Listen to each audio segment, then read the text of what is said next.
तो क्या हुआ? आसमान थोड़ा ही टूट पड़ा है। ये अपशकुन है बेटा। अरे मौसी, 20वीं सदी में रहकर तुम 13वीं सदी की बात करती हो। नाना भाई जी, मैं कपड़े बदल कर आता हूं।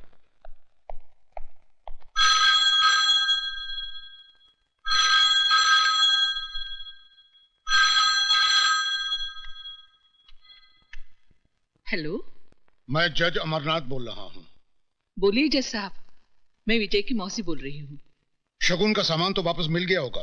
वापस? मैं समझी नहीं। मैंने ये रिश्ता तोड़ दिया है। लेकिन क्यों? मैं मानता हूँ कि बेटी पराई अमानत होती है, लेकिन इतनी भी पराई नहीं कि उसे किसी भी खूंटे से बांध दिया जाए। ये आप क्या कह रहे हैं? मेरी कुछ समझ में नहीं आ रहा है। मैं एक नाजायज औलाद को जायज दामाद नहीं बनाना चाहता। जिसके न धर्म का पता है न जात का, उसे मैं अपनी बेटी का सुहाग नहीं बनाना चाहता।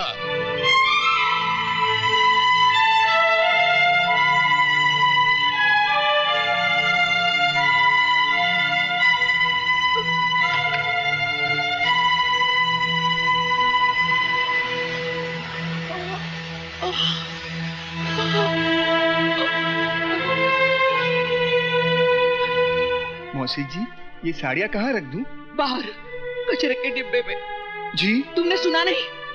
ये सब उठा के ले जाओ यहाँ से, फेंक दो इन्हें घर से बाहर। मौसी, ये क्या कह रही हो तुम? मुद्दतों के बाद तो खुशी की एक किरण घर में आई है, उसे भी बाहर फेंक देना चाहती हो तुम? क्यों मौसी, क्यों? काश मैंने तुझे अपनी कोख से जन्म दिया होता। जन्म नहीं दिया तो क्या हुआ? पाला तो है तुमने। यशोदा देव की नहीं बन सकी कभी। कौन कहता है? ये दुनिया। मैं नहीं मानता इसी दुनिया को। इसी दुनिया में अमरनाथ भी रहते हैं। जज साहब, क्या कहा उन्होंने? तेरी शादी मधु से नहीं हो सकती। क्यों? क्या कमी है मुझ में? तेरे पास तेरे बाप का सर्टिफिकेट नहीं कि तू उसका बेटा है। तू जायज नहीं, नाजायज है।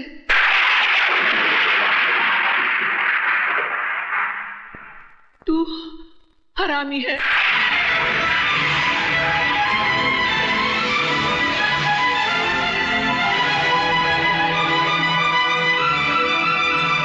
साहब, ये सामान जज साहब ने वापस भेजा।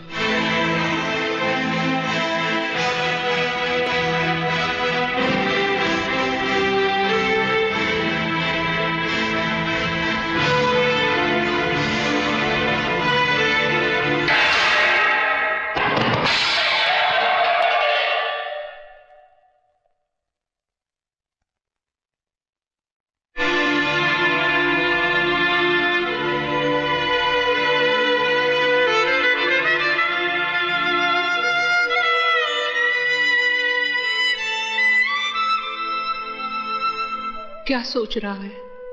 सोच रहा हूं, इस दूध की तरह मेरी मां की छाती से दूध का एक कतरा जमीन पे ना गिरकर मेरे मुंह में गिर गया होता तो आज मुझे कोई हरामी ना कहता, नाजायज ना कहता। बाकी दूध का गिरना अपशकुन होता है, बहुत बड़ा अपशकुन। बहन जी, आपने मेरी बेटी का रिश्ता मंजूर करके मेरी इज्जत रख ली। आपका यह एहसान मैं जिंदगी भर नहीं भूलूंगा। नमस्ते।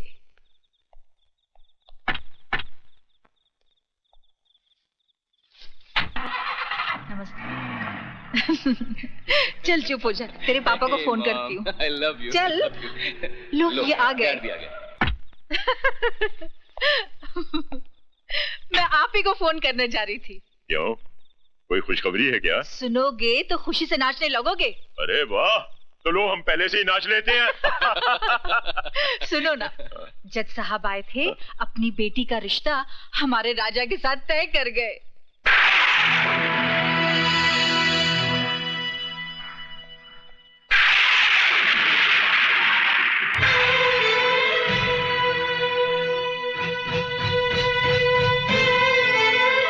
क्यों आई है यहाँ? आपसे भीख मांगने।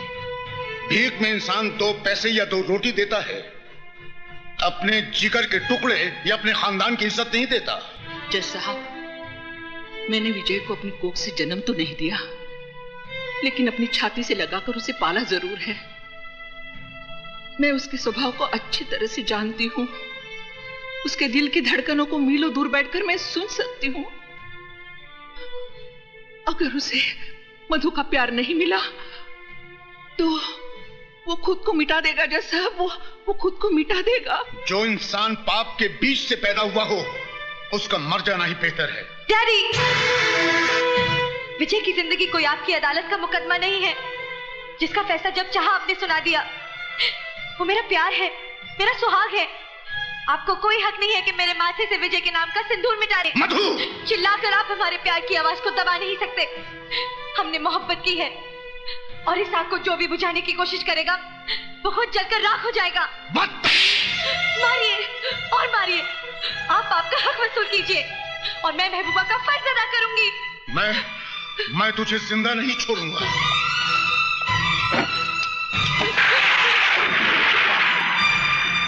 रुक क्यों गए जज साहब? चलाइए गोली। मेरी जिंदगी तो मेरे बेटे के काम नहीं आई, शायद मेरी मौत ही उसके लिए वरदान बन जाए। Get out from here! जा रही हूं जज साहब, लेकिन एक बात याद रखिए, इन मोटी मोटी किताबों से आदमी इंसान नहीं बन पाता। इंसान बनने के लिए उसे दुनिया की भट्टी में तपना पड़ता है। आप तो इंसान भी नहीं बन पाए, फिर आपको जज किसने बना दिया?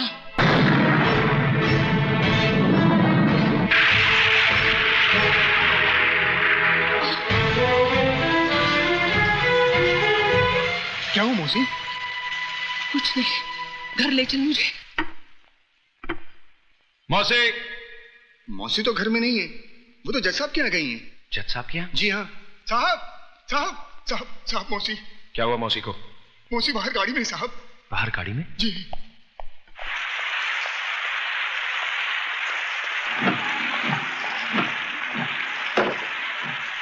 आखिर वही किया ना तुमने जो मैं नहीं चाहता था। टेक दिया ना उस मगरूर जज के कदमों पे अपना माथा, जिसने हमारी पगड़ी को ठोकर मारकर उछाला था। क्या मिला तुम्हें ये सब करके? बस एक तुम ही थी इस दुनिया में जिसने मुझे अपनाया, छाती से लगाकर पाला, सर उठाकर जीना सिखाया। और आज तुम भी इस बेरहम दुनिया की तरह मुझे एहसास दिलाना चाहती हो कि मैं एक गटर का कीड़ा हूं, मेरा कोई वजूद नहीं। तुम चाहे मेरी जान ले लो, लेकिन मौत से बदतर जिंदगी मत दो। मेरी जिंदगी तो पहले ही बोझ बन चुकी है, तुम मेरे प्यार को भी बोझ बना देना चाहती हो। क्या समझती हो कि मैं मधु के बगैर जी नहीं सकता? अरे जब मैं उस मां के बगैर जी सकता हूं जिसने मुझे अपने पेट से निकालकर गटर में फेंक दिया, तो मधु क्या चीज है? जवाब दो मौसी, मैं तुमसे कुछ पूछ रहा हूं। जवाब दो मौसी। मौसी, देख और रो मेरे मुकद्दर पर। मेरी किस्मत लिखते वक्त तेरे हाथ नहीं कांपे। सब कुछ तो छीन लिया था तूने मेरा, इस आखिरी सहारे को भी छीन लिया। तू भगवान नहीं, एक मामूली इंसान बनकर रह गया है, मामूली इंसान।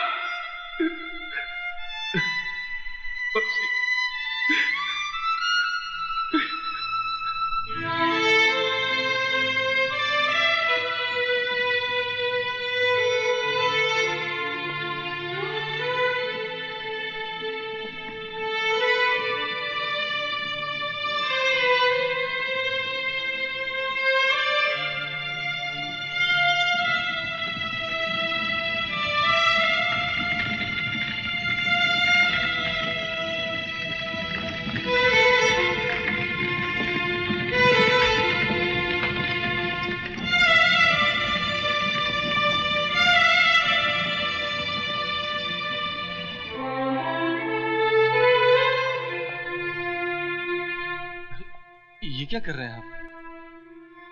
बस कीजिए साहब। जो तूफान आपकी जिंदगी में आ गया है, उसकी वजह से आप अपने आप को क्यों मिटा देना चाहते हैं? जिए तो किसके लिए? जिस मां ने जन्म दिया वही छोड़कर चली गई। एक मां मिली जिसने अपने आंचल में सारी दुनिया की नजरों से मुझे छुपा लिया। तुम्हारे भगवान ने उसे भी मुझसे छीन लिया। कोई नहीं बचा जिससे मैं प्यार कर सकूं या कोई मुझसे प्यार कर सके। क्यों? मधु जी आपसे प्यार नहीं करती क्या? उसका नाम मेरे नाम के साथ मत जोड़िए, वरना जज साहब के काले कोट पर सफेद धब्बा लग जाएगा। लोग समझेंगे कि एक हरामी के साथ रिश्ता जोड़कर जज साहब को कोड़ हो गया। जिस तरह हम भूल गए, आप भी भूल जाइए कि इस दुनिया में हमारा कोई है। तो फिर तोड़ दो इन चूड़ियों को अपने हाथों से, जिन्हें प्यार की कसमों के साथ तुमने मुझे पहनाई थी। मेरे गले में तो तुम मंगलसूत्र नहीं डाल सके, फांसी का फंदा तो डाल दो, ताकि किसी और की बाहों में जाने से पहले मैं अपने आप को खत्म तो कर दूं। विजय, मैं तुम्हारे बगैर नहीं जी सकती, नहीं जी सकती। कोई किसी के लिए नहीं मरता मेम साहब, सभी जी लेते हैं। मेरी माँ भी मेरे बगैर कहीं जी रही है ना। एक औरत की गलती की सजा तुम दुनिया की तमाम औरतों को देना चाहते हो। विजय, मैं तुमसे तुम्हारी खुशियां नहीं, तुम्हारे गम मांगने आई हूं। मुझे वापस मत भेजना। मैं वो घर छोड़ के आई हूं जिस घर ने तुम्हें वो गम दिए हैं। विजय, मैं जीऊंगी भी तो तुम्हारे साथ और मरूंगी भी तो तुम्हारे साथ। हाँ विजय।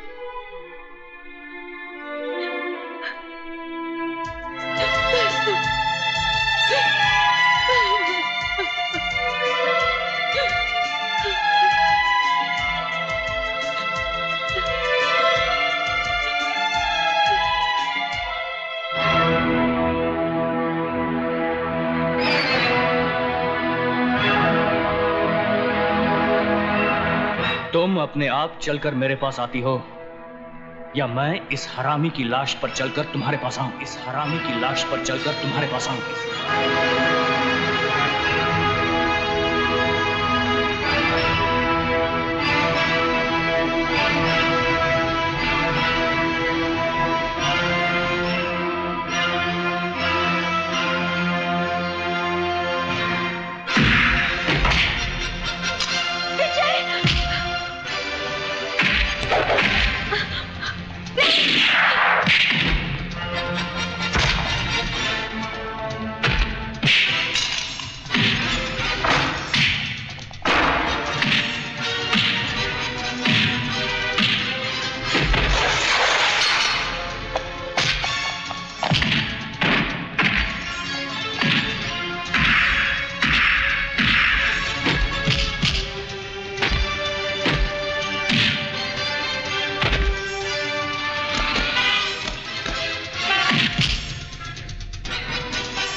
क्या हुआ राजा बाबू को?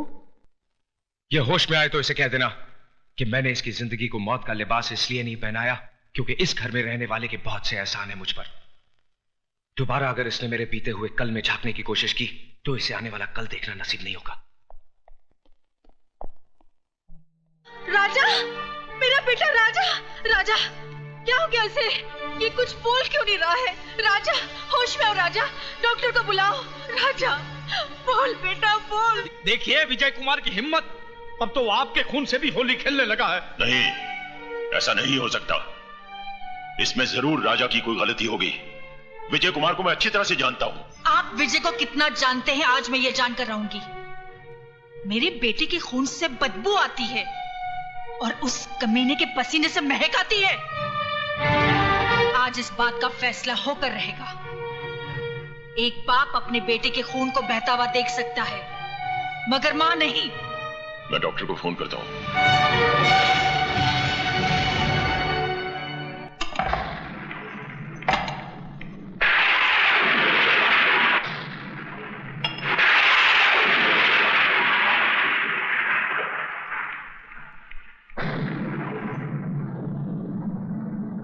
अंधेरे में बैठकर अपना मुंह क्यों छुपा रहा है? अगर तूने अपनी माँ का दूध पिया है तो आकर इस माँ से मुकाबला कर जिसका खून तूने पानी की तरह बहाया है। जा कहाँ रहा है? जवाब क्यों नहीं देता? क्यों मेरे बेटे के पीछे पड़ा है? इसीलिए ना उसने कहा था तू इस दुनिया में जरूर आया है, मगर बगैर किसी की मर्जी के। अरे तुझे तो तेरी माँ भी पैदा करके खुश नहीं हुई। कोई माँ अपने कलेजे के टुकड़े को अपने से अलग नहीं करती। तू उसके लिए बोझ था, इस धरती के लिए बोझ है। अगर तुझ में जरा सी भी गैरत है तो चुल्लू भर पानी में डूबकर मर जा, या तो अपने हाथों से अपना गला घोट ले, क्योंकि तू हरामी है, हरामी है, हरामी, हरामी